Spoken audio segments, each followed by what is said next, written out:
যশোরে মনিরুদ্দিন তেল পাম্পে হঠাৎ করে উপস্থিত হয়েছে আমাদের মাননীয় মন্ত্রী মহোদয় জনাব অনিন্দ্য ইসলাম অমিত।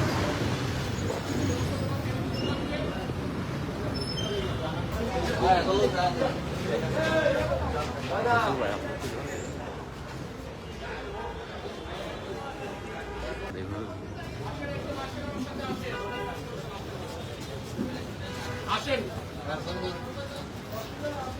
আরে আসেন সমস্যা একদম আসেন না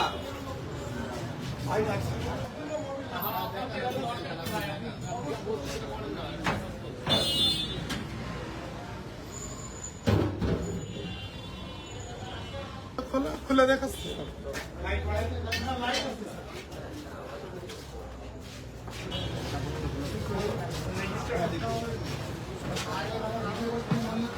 রেজিস্টারটা বের করুন এই আমার এটা নিয়ে তো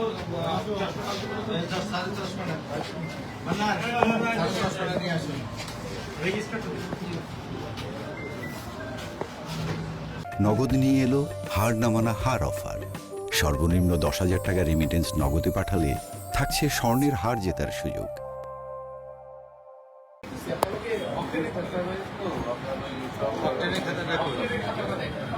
এক রেজিস্টারের মধ্যে দুটো 8,024 টাকা দেন। 77 না গাড়ি?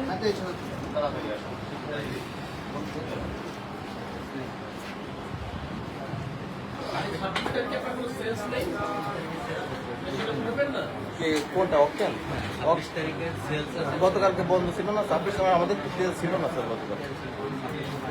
আপনাদের তো প্রায়শই তেল থাকছে না, এটা তো খবর পেয়ে যাবে। আপনারা প্রথম থেকে আপনারা প্রায়শই আপনাদের তেল নিয়েই আপনারা কথাটা বলতেছেন। এই আমার মোবাইলটা তো কিন্তু রেজিস্টারটা দিব।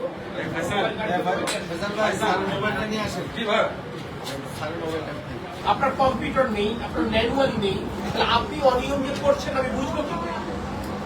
আপনি এই 340 লিটার বলেন আর 500 লিটার বলেন আর 1000 লিটার বলেন, এটা আপনি সরাসরি মোটরসাইকেল চালক, প্রাইভেট কার এদেরকে না দিয়ে আপনি অন্য কাউকে দিয়ে দিচ্ছেন না, এটা আমি বুঝবো কি করে?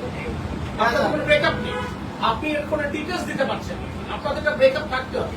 এটা তো আমরা ক্যাটাগরিক্যালি বলে দিয়েছি এটা ব্রেকআপ থাকতে হবে। এবং আমি আপনাদেরকে বলি, এই পাম্পের সুনাম তো আপনারা যারা কর্মচারী আছে নষ্ট করেছেন।